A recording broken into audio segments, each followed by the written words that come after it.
갑자기 정말 1초 만에 뒤로 돌아서 바로 담벼락으로 이제 뛰어내린 겁니다. 붙들고 있는데 이 피해자가 이제 자기는 죽게 내버려 달라면서, 저 같은 경우는 옷을 잡고 있었는데 공중에서 이제 옷을 벗는 거예요.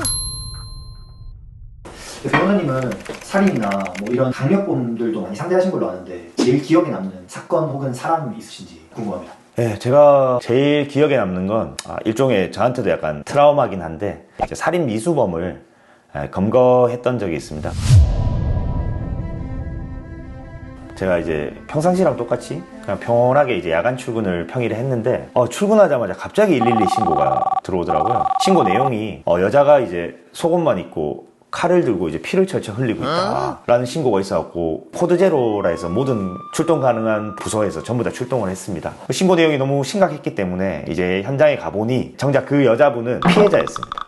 피해자였고, 그 칼을 본인이 든 게 아니라 자기를 찌르러 온 전 남자친구의 칼을 뺏고 도망쳐 나오면서 이제 속옷 차림으로 급하게 나올 수밖에 없었던 상황이었고요. 그때 이제 저희가 현장을 가보니까 얼마나 격렬하게 도망을 쳤는지, 이제 계단에 이렇게 손잡이에 피가 다 이제 묻어 있는 거죠. 왜냐하면 이렇게 최대한 원심력을 적게 해서 돌려고, 그런 이제 곡각점 부분에는 다 이제 피가 묻어 있었고. 빨리 내려오려고? 네, 빨리 내려오려고. 그렇게 해서 도망쳐 나오고 사람들이 보고 신고를 했던 거고요. 그래서 저희는 일단 피해자 보호부터 해서 바로 119로 보내드리고, 근처를 배회하고 있을 그 술 취한 그 피해자를 찾기 위해서 뭐 한 팀은 CCTV를 확인하고, 한 팀은 피해 현장에서의 어떤 물품들을 확인하고, 또 한 팀은 그 피의자의 등록 주소지 거기를 확인하고, 이제 여분의 팀들은 이제 멀리 가지 않았으면 모텔에 투숙했을 거라고 추정이 되기 때문에 숙소들을 다 탐문을 했고, 결국 최종적으로는 이제 숙소에서 잡혔습니다. 잡았을 때 상태는 본인이 이제 그런 짓을 저지르고 자해를 한 채로, 손목을 그은 채로 피를 뚝뚝 흘리면서 이제 잠을 자고 있었습니다. 그래서 이제 경찰서로 와서 저희가 이제 조사를 하는데, 뭐 본인은 만취 상태에서 사실 기억을 거의 못하고 있었습니다. 저희가 일단은 뭐 기억 안 난다는 진술을 받고, 저희는 살인의 고의를 했다, 그래서 더 중한 처벌을 해야 된다라는 걸 입증해서 살인미수로 구속영장을 신청했고, 검사도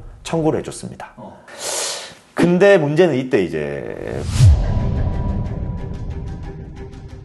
아까 말씀드렸듯이 그 자해를 했다고 했지 않습니까? 그러니까 손목에는 상처가 있는 상황이었어요. 그래서 유치장에서 빼가지고 병원에 가서 이제 손목 드레싱이나 치료를 하고 나서 이제 돌아오는 길에 이제 대화를 해보니까 피의자가 이제 술을 좀 깨면서 상황 파악이 된 상황이고, 이제 담배를 달라고 하더라고요. 그래서 저희가 뭐 사실 실무상으로는 뭐 담배를 많이 이용하기도 합니다. 담배를 주면서 좀 더 라포를 형성하기 위해서 이제 흡연 장소에 가서 담배를 줬는데, 하나만 더 달라고 하더라고요. 그래갖고 저도 보면 이거 하고 이따가 한번 진술 한번 더 하시자 설득을 했는데, 그 두 번째 담배를 싹 다 피고 나서 갑자기 정말 1초 만에 뒤로 돌아서 바로 담벼락으로 이제 뛰어내린 겁니다. 몇 층?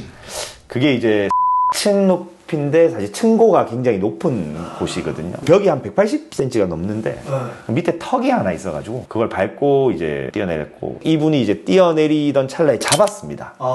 저는 조금 순발력이 좀 느려가지고 뭐 0. 몇 초 뒤늦게 따라갔는데, 경찰관 분들 도움으로 붙들고 있는데, 이 피해자가 이제 자기는 죽게 내버려 달라면서, 저 같은 경우는 옷을 잡고 있었는데 다른 분들은 팔을 잡고 있고, 공중에서 이제 옷을 벗는 겁니다. 그래서 저는 이제 힘이 싹 빠졌고, 다른 분들도 이제 버티지 못하고, 명확하진 않은데 한 1분 정도. 난간에서 형사님들 손에 매달려서 1분 정도? 1분 정도 있었죠. 그분이 키가 한 186, 7 정도 됐던 것 같은데. 엄청 덩치가 크시죠? 엄청 덩치도 크고, 사실 밖에서 보면 좀 무서울 법한 사람이었고요. 어쨌든 죄명도 살인 미수범이니까. 그래서 결국에는 이제 힘이 다 돼서 떨어지는 걸 제가 보고 구급차 부르고 어쨌든 중환자실로 이제 가게 됐습니다. 제가 MBTI T인데 사실은 저는 기억이 안 나는데, 제가 그때 이제 손에 이게 피가 잔뜩 묻은 채로 오자마자 이 상황을 정리하면서 보고서를 만들고 있었어요. 피를 안 닦고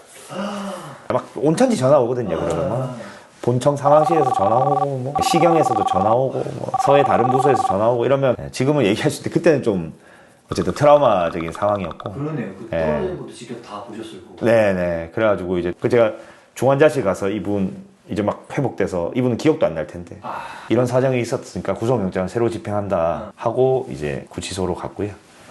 결국에는 구속 기소가 된 걸로 그렇게 알고 있습니다. 지금쯤은 구치소에 계시나요? 네, 맞습니다. 왜 그랬는지 혹시 아시나요?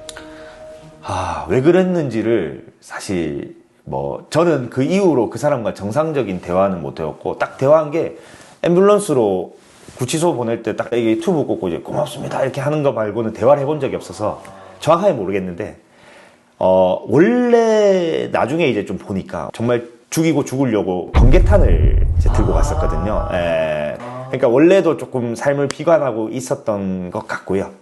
예, 그리고 실제로 자기가 저지른 일을 담배를 필 때 조금 저한테 많이 듣게 된 것 같아요. 뭔가 상황의 심각성을 알고 좀 약간 모순적인 얘기일 수 있지만 저한테 계속 뭔가 피해자의 상태를 물으면서 그러면서 자기가 했던 일에 대한 조금 충격과 좀 심각성을 인지해가는 과정이었던 것 같아요. 그래서 충동적으로 했던 것 같고 그런 과정에서 제가 조금 어찌 보면 방심을 했다라는 점이 조금 지금은 좀 뼈아프게 다가옵니다. 아까 변호사님 말씀하시기로 이 변호사님의 잘못이 좀 있다 네. 하셨는데 그러면 실제로 그 뭐 징계 같은 거 받으신 건가요? 네, 징계위원회에도 갔었고요. 사실은 이 피의자가 뭐 추락을 하거나 도주를 한 거는 사실 동일하게 보고 이거는 경찰에 있어서는 중대 사고 중에 하나이기 때문에 중징계를 받을 수 있는 사안이고 이제 뭐 따져보는 게 그런 거죠. 이제 규칙 위반이 있었냐 했는데 일단은 조금 규칙이 실무상 맞지 않는 게 담배를 주면 안 된다고 돼 있어요. 그렇지만 이게 사실 수사실무상 흡연자분들은 아시겠지만 담배라는 건 하나의 뭐랄까 어떤 레버리지로 사용하기에는 굉장히 라포가 좀 형성이 돼요. 예. 그게 딱 네 잘못했지 인정해 이렇게 해서 딱 진술이 받아지는 게 아니거든요. 그렇죠. 그래서 어쩔 수 없이 뭐 일단 위반 사항이 됐고 그리고 제가 수갑을 안 채웠던 부분. 네. 근데 그거는 이제 손목이 아파가지고 참작 사유가 되겠는데 손에 이미 상처가 있습니다. 예, 상처가 있어서 저희가 안 채운 거예요. 저희 당연히 채우면 좋은데 그냥 외부 병원까지도 갔다 왔는데 사실 경찰 안에서 이렇게 뭐가 생길 줄은 상상을 좀 못한 그런 부분도 있고 그리고 저희가 뭐 이게 담배를 주면서도 위치나 이런 게 뭐 내버려두는 방임하는 상태가 아니었다는 점이 참작이 돼서 징계위원회에서 불문 경고라고 해서 경징계에도 속하지 않는 뭐 그렇게 마무리가 잘 되긴 했습니다. 오늘 제가 이제 겪었던 일 중에 가장 기억에 남는 일 그리고 트라우마로 아직 남아있는 일에 대해서 얘기했는데요. 저는 사실 11년 정도의 경력 동안 그 정도 일을 겪었지만 실제 현장에서 경험하시는 형사님들이나 아니면 지구대 경찰관 분들이나 수사관님들은 정말 더 심하고 더 치열한 어려운 상황들이 많습니다. 그래서 경찰관들이 이렇게 고생을 한다 이런 점을 알아주셨으면 하는 마음으로 제가 알고 있는 얘기를 한번 해보았습니다.